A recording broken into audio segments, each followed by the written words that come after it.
आज तव्हांखे आम ख़बर ॾींदा आहियूं त इलेक्शन कमीशन ANP खे चूंड निशान बत्ती ॾेई छॾियो आहे। Election commission intra party election जो महफ़ूज़ कयल फ़ैसिलो ॿुधाए छॾियो आहे। इलेक्शन कमीशन ANP मथां 20,000 रुपया ॾंड लागू करे छॾियो। इलेक्शन कमीशन ANP खे 10 मई ताईं इंट्रा पार्टी इलेक्शन कराइण जो बि हुकुम ॾेई छॾियो आहे।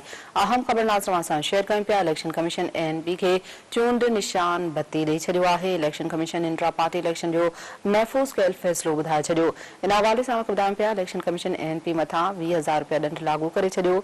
इलेक्शन कमीशन ANP खे 10 मई ताईं इंट्रा पार्टी इलेक्शन कराइण जो बि हुकुम ॾेई छॾियो आहे। ब्रेकिंग न्यूज़ तव्हां सां शेयर करे रहिया आहियूं। इलेक्शन कमीशन ANP खे चूंड निशान बत्ती ॾेई छॾियो आहे। अवांखे ॿुधायूं पिया election commission intra party election जो फ़ैसिलो महफ़ूज़ थियल जेको फ़ैसिलो आहे उहो ॿुधाए छॾियो आहे। इलेक्शन कमीशन ANP मथां 20,000 रुपया ॾंड बि लागू करे छॾियो। इलेक्शन कमीशन ANP खे 10 मई ताईं इंट्रा पार्टी इलेक्शन कराइण जो हुकुम ॾेई छॾियो आहे।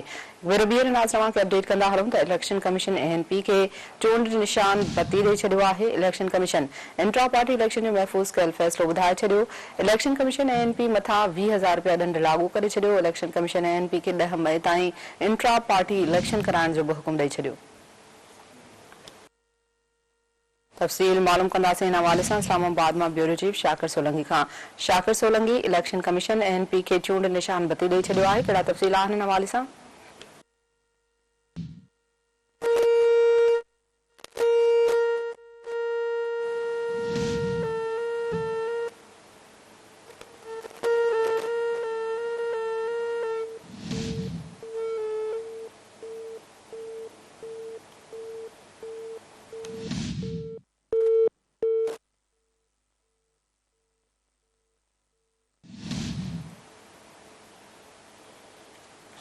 इलेक्शन कमीशन ANP खे चूंड निशान बत्ती ॾेई छॾियो आहे। Election commission intra party election जो महफ़ूज़ कयल फ़ैसिलो ॿुधाए छॾियो।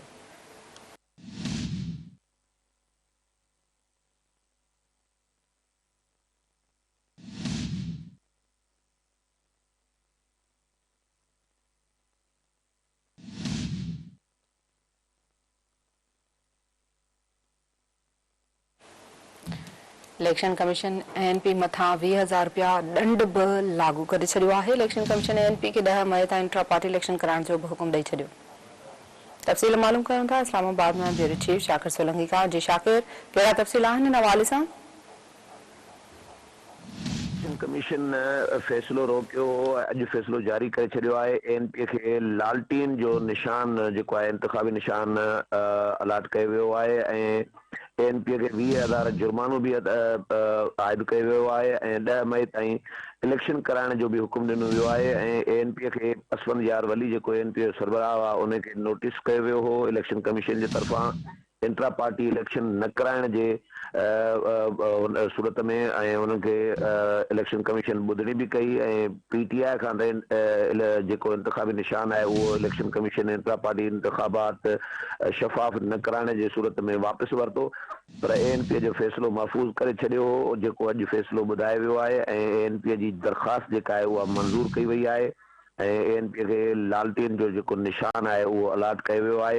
इन खां अॻु 13 पार्टियूं बि डीलिस्ट करे छॾियूं आहिनि इलेक्शन कमीशन ऐं PTI खां चूंड निशान बि वापसि वरितो आहे, पर ANP खे अॼु चूंड निशान अलाट करे 20,000 जो जुर्मानो हुन ते आइद कयो वियो आहे ऐं इन खां अलावा 10 मई ताईं जेको आहे चूंडू इंट्रा पार्टी इलेक्शन जेका आहे उहे कराइण जी बि हिदायतूं कई वयूं आहिनि। जी ठीकु आहे, वॾी महिरबानी शाकिर सोलंकी तफ़सील ॾियण लाइ।